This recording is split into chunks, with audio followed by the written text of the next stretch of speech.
चलिए अब आपको सीधा लिए चलते हैं वर्चुअल सम्मान समारोह में, जहां पर डिप्टी सीएम केशव प्रसाद मौर्य क्या कुछ कह रहे हैं, सुनिए। करता हूं और इस प्रकार के कार्यक्रमों में मैं जरूर चाहता हूं कि जब कभी कोई इस प्रकार के कार्यक्रम होते हैं तो वास्तव में इसमें थोड़ा सा और अधिक समय होना चाहिए। और मैं निसंकोच आप सबसे कहना चाहता हूं कि इस प्रकार के आयोजन जो अपने आप में बहुत ही प्रेरणादायी होते हैं, बहुत लोगों को शक्ति देते हैं, बहुत लोगों को दिशा देते हैं, तो ऐसे कार्यक्रमों का आयोजन हो तो उसमें समय जो आधे घंटे का मैं निकाल पाया, मैं चाहता हूं आगे से और अधिक समय निकाल करके आप सबके साथ संवाद हो, आप सबके साथ चर्चा हो, क्योंकि प्रतिभाओं की कहीं पर भी कमी नहीं है। और मैं यह मानता हूं कि अगर आप सबको स्मरण होगा, इस देश में एक अभियान 2 अक्टूबर 2015 में देश के माननीय प्रधानमंत्री जी ने शुरू किया था, स्वच्छ भारत का। अब स्वच्छ भारत का एक अभियान बड़ा अभियान था, लेकिन केवल सरकार के सहारे वो नहीं चल सकता था। उसमें आप सबका भी अलग अलग प्लेटफॉर्म पे बहुत सराहनीय योगदान था। और आज एक छोटा सा बच्चा भी अपने माता पिता के भी हाथ पकड़ लेता है अगर कहीं कूड़े को सार्वजनिक स्थान पर ढूंढ डालने का काम किया। तो उसी प्रकार से ये कोरोना संक्रमण जो विश्वव्यापी महामारी है, जिसके कारण पूरी दुनिया एक तरह से संकट में पड़ी, लेकिन अब एक अच्छी खबर है कि जल्दी ही वैक्सीन आने वाली है और उसके कारण से हमारा देश भी और पूरा विश्व, क्योंकि हम तो विश्व को परिवार मानते हैं, वसुधैव कुटुंबकम की भावना रखते हैं, और उस भाव से देश के लिए भी, प्रदेश के लिए भी और दुनिया के लिए भी ये कामना करते हैं कि जल्दी से जल्दी संकट से मुक्ति के लिए जो वैक्सीन है वह जिनकी जरूरत है, जहां लोगों तक पहुंचना चाहिए, वो विशेषज्ञ गण इसके बारे में निश्चित तौर से विचार कर रहे होंगे। और उत्तर प्रदेश की सरकार के माध्यम से हम लोग भी योजना बना रहे हैं कि जिनको वैक्सीन पहुंचाना है, कैसे उसकी चयन तैयार किया जाए, कैसे जरूरत जिन तक है उन तक पहुंचाया जाए। और जिन कोरोना योद्धाओं की चर्चा, मैं आपको यह बताते हुए मुझे प्रसन्नता हो रही है कि हम सब लोग कोरोना काल में ऐसा लग रहा था कि आखिर अब कोरोना हो गया, लॉकडाउन हो गया, तो इस समय करेंगे क्या। तो एक दिन हम सभी जो संगठन के, सरकार के जो तमाम सारे जिम्मेदार लोग थे, देश के आदरणीय प्रधानमंत्री माननीय नरेंद्र मोदी जी के साथ ये वर्चुअल प्लेटफॉर्म ये कोरोना ने दिया है। अन्यथा विश्व स्तरीय बैठकें भी आजकल वर्चुअल हो रही, राष्ट्र स्तरीय बैठकें भी वर्चुअल हो रही, प्रदेश स्तरीय बैठकें वर्चुअल हो रही। आज हम अमर उजाला और यूनिसेफ के ये जो कार्यक्रम है, जिंदगी मास्टर क्लास जो वर्चुअल हो रही है, ये भी हम इसी के, ये एक तरह से कह लीजिए कि कोरोना संक्रमण के कारण से एक हमको एक अवसर मिला है, एक शिक्षा मिली, एक सीख मिली है कि बहुत बार जरूरत होती है कि हम कुछ कार्यक्रम को वर्चुअल कर लें। तो वर्चुअल कार्यक्रम का एक बड़ा प्लेटफॉर्म देश के अंदर तैयार हो गया है और इसका बहुत उपयोग आने वाले समय में, समय की भी बचत होगी, पैसे की भी बचत होगी, उससे रास्ते मिलेंगे। तो माननीय प्रधानमंत्री जी ने वर्चुअल कार्यक्रम के माध्यम से हम सब लोगों को, और संगठन जो हमारा भारतीय जनता पार्टी, जो विश्व की सबसे बड़ी पार्टी के नाते आज देश के अंदर सर्वाधिक हिस्से में शासन भी करती है, उस समय उन्होंने हम लोगों का मार्गदर्शन किया और कहा था कि संगठन का मतलब केवल चुनाव लड़ना और लड़ाना नहीं,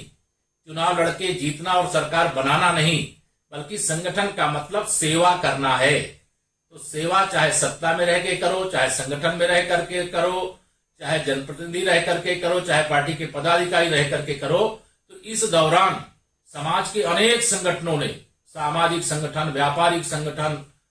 यह सब तो काम किए ही, लेकिन हमारा जो पार्टी का संगठन है, सरकार के माध्यम से जो कर रहे हैं वो तो कर ही रहे थे, दिन रात परिश्रम किया। जब लॉकडाउन था, बहुत बड़ी संख्या हमारे देश और प्रदेश में ऐसी है जो जब रोज कमा लेती है तब उसका दोनों समय का भोजन होता है, तो उस समय कोई भूखा ना रह जाए।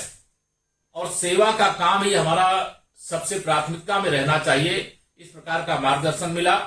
तो वह मैं आंकड़े इस समय देने की नहीं, लेकिन मैं आपको एक प्रेरणा जो हमारे माननीय प्रधानमंत्री जी ने दी और जो देश ने माननीय प्रधानमंत्री जी के आह्वान पर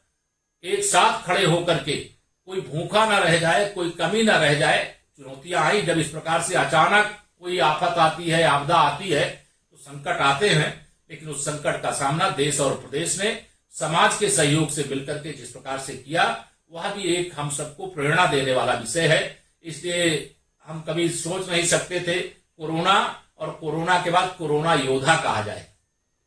आज कोरोना योद्धा के नाते, चाहे वो हमारे चिकित्सा जगत से जुड़े हुए हों, चाहे पुलिस प्रशासन से संबंधित हों, या समाज के अलग अलग क्षेत्रों में, मैं बहुत महत्वपूर्ण संस्थाओं को आज आपने भी इस कार्यक्रम में मैं जो देखा हूं, वह देखने के बाद मुझे लगा आपने भी ये शामिल किया है। जिन लोगों ने सेवा किया, समाज ने, संगठनों ने, चाहे वह जिला स्तर के संगठन हो, प्रदेश स्तर के, देश स्तर के, चाहे विश्व स्तर के, सबने उनको सम्मान देने का काम किया। और जिन युवाओं ने इस प्रकार से देश और प्रदेश के ऊपर आए हुए संकट का मुकाबला इस तरह किया कि ये संकट कोई समाज पर नहीं, हमारे ऊपर आया है, और जिनकी जो सामर्थ्य थी उन्होंने अपनी सामर्थ्य से अधिक इसमें योगदान दिया, उनकी भी मैं सराहना करता हूं, प्रशंसा करता हूं। और जो विशेषज्ञ यहाँ पर आए, जिनके विचार जरूर मैं सुनने की पूरी तरह से इच्छा रख रहा था, लेकिन पूरी बातें नहीं सुन पाया और कुछ अधूरी रह गई। लेकिन मुझे पूरा विश्वास है कल अमर उजाला का जब हमारे पास अखबार सामने होगा, तो उसमें जो मैं नहीं सुन पा रहा उसको भी उसमें देखने को मिलेगा। राजीव जी, ये मैं मान रहा हूं कि कल सब कुछ आज के इस वर्चुअल का पूरा संदेश हमको ही नहीं, पूरे प्रदेश को और पूरे लखनऊ वासियों को, सबको प्राप्त होगा। तो आपका यह प्रयास अत्यधिक सराहना का है। मैं यही एक बात हम बचपन से गीत गाते, एक दीप से जले दूसरा और जलते दीप अनेक, और वह अनेक दीपों को जलाने वाला, एक दीप से जब दूसरा दीप जल जाता है तो पहले दीप की रोशनी कम नहीं होती है, वह रोशनी बनी रहती है। और इसलिए आपने यह जो एक अच्छा प्रयास शुरू किया है, इससे दूसरे तमाम सारे समाज के लिए काम करने वाले लोगों को प्रेरणा मिलेगी। और यह भी आपने आदर्श संदेश देने का काम किया है कि यह अखबार माने केवल समाचार पहुंचाने का माध्यम नहीं है, समाज और देश के लिए, प्रदेश के लिए कोई जो दायित्व है, चाहे वह पर्यावरण की रक्षा के लिए हो, चाहे स्वच्छता के लिए हो, चाहे सुरक्षा के लिए हो, चाहे माताओं बहनों के प्रति सम्मान के लिए हो, और चाहे नैतिक शिक्षा प्रदान करने के लिए हो। अभी महिलाओं की सुरक्षा का विषय भी इसी वर्चुअल संवाद में आया। मैं यह जरूर महिलाओं की सुरक्षा के साथ साथ यह भी सबको ध्यान देने की आवश्यकता है कि अपने बड़े बुजुर्गों का, माता पिता का आदर सम्मान करना भी सबकी बहुत बड़ी जिम्मेदारी है। आजकल बहुत सारे परिवारों में जब इस प्रकार की बातें सुनने देखने को मिलती है कि अगर माता पिता बूढ़े हो गए, बुजुर्ग हो गए, तो उनकी सेवा में जो कमी रह जाती है वह निश्चित तौर से बहुत निंदनीय है। और इस दृष्टि से भी हमें जागरूकता पैदा करने का प्रयास करना चाहिए कि माता पिता के कारण ही धरती पे सबका अस्तित्व है। इसलिए माता पिता का आदर और सम्मान, और यह सब तब आएगा